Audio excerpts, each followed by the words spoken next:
So today we're going to cover nutrition and digestion. This is a replacement for the first 12 minutes of the recording because the camera wasn't running properly until then. We are going to cover today gut structure, with the food being processed from mouth through an anus or entrance or exit from an oral opening, which is what some simple animals like jellies, cnidarians, and things do.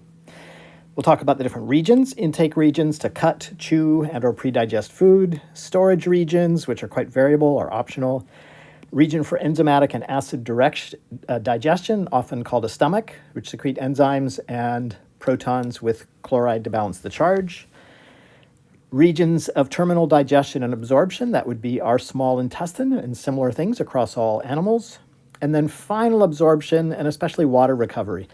In order to digest your food, in order to absorb the nutrients you release, you need to have very fluid gut contents for terminal digestion, so very liquid gut contents in the small intestine.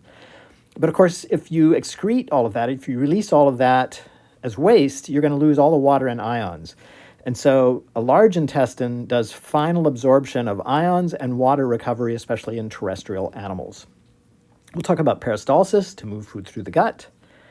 Some trade-offs: longer guts are more expensive, but that gives more time to digest and absorb food. So on really high-quality diets, you can have a short gut, which means less weight and less mass to carry around, and so on.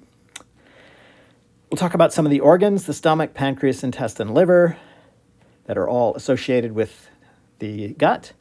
Some variation: fermentation chambers using symbionts, microorganisms in the fermentation chamber to help digest, for example, cellulose. And then absorption, amino acids, sugars, fats, and other nutrients. And when things are rare, we need more transporters for them. Review sessions, they're going to be, the TAs are holding one over the weekend. I'm going to hold them Monday and Tuesday at 5 p.m. at my office hours Zoom link. I'll go to 6 p.m. and I'm willing to go later if asked. And just so you all know, you're welcome to contact me for advice, for mentoring on things like careers, study strategies, and so on after the course is over or during the finals period. So a fair amount of this topic we've already covered. Intracellular digestion is just endocytosis, in which a vesicle gets taken into a cell. Could be a microorganism, like a bacterium, could be multiple bacteria. Then once it's in the cell, it fuses with a lysosome that has protons and enzymes that digests everything. And then transporters move valuable molecules out, and any remnants are fused with the membrane and expelled.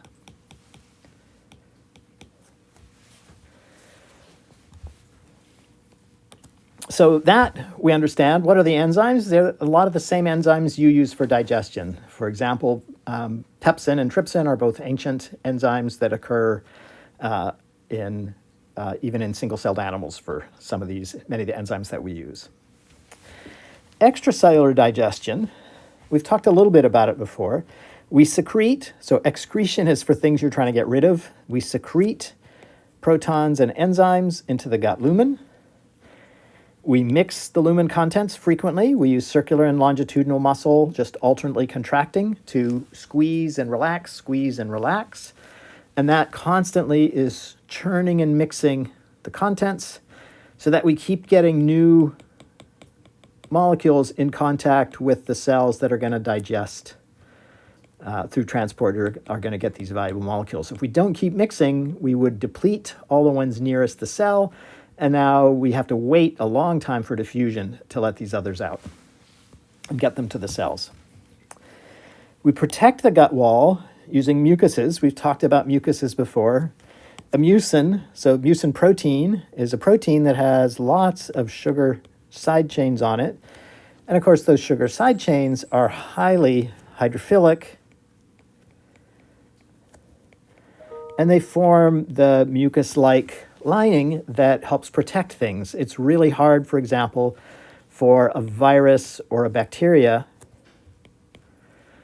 to get through the mucus. They tend to get stuck or they tend to just drift away. We make both tethered forms and free forms, and the tethered forms can be released. So if bacteria start getting into them, the mucus can be released. And we're constantly producing new mucus to replace the mucus that we're losing. That's really important because if that weren't for that case, especially in the stomach, it's a really hostile environment. Even as it is, those cells turn over, they die usually within about 3 days or so and have to be replaced by division from stem cells. So it's a very hostile environment, and the mucus helps slow down the damage to cells, but they still have to be rapidly replaced.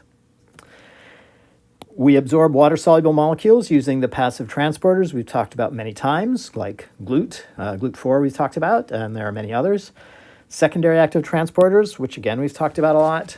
Active transporters, especially for the ions, sodium, potassium, calcium, protons. We absorb water-insoluble molecules, fats and oils, by surrounding them with an emulsifier. The emulsifier sticks to the surface and it makes big droplets separate into smaller droplets. And I talk about this at the end of the lecture that's in the recording. Those smaller droplets mean it's easier for lipases to break them down. If a lipase had to work from the outside in a big droplet, it would take a really long time before it got to the center.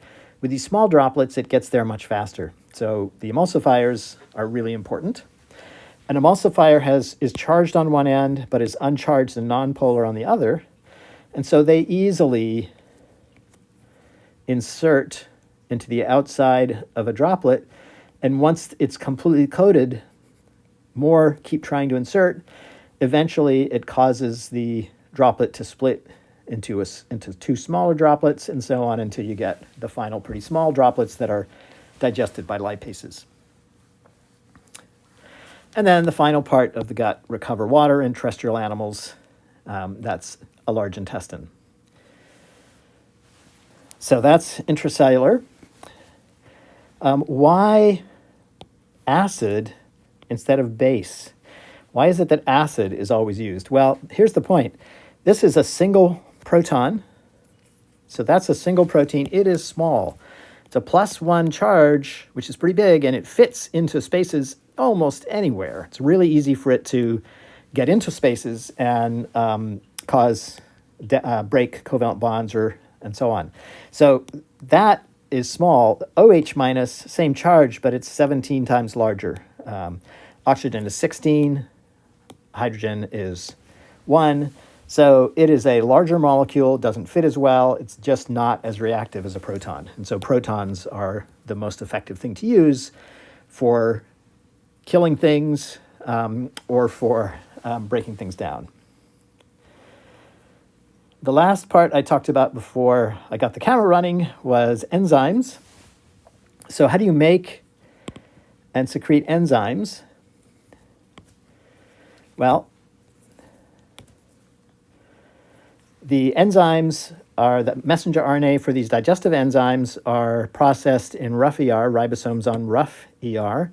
So here is a ribosome on rough ER. The protein is moved into the interior of the ER. So this is the lumen of the ER. That then gets processed in the Golgi. So in the Golgi, these precursor enzymes get packed fairly densely and surrounded by a membrane. And then those vesicles are moved to the surface of the cell. So here's the plasma membrane of the cell. Here's the stomach lumen. So this is where the food would be. And they're secreted when there's food. How are they secreted? Well, most of these enzymes are produced as zymogens. That's just a term for an inactive enzyme. Inactive, because lots of active enzymes could damage the cell. These are things designed to break down the same molecules that we use to build up our cells.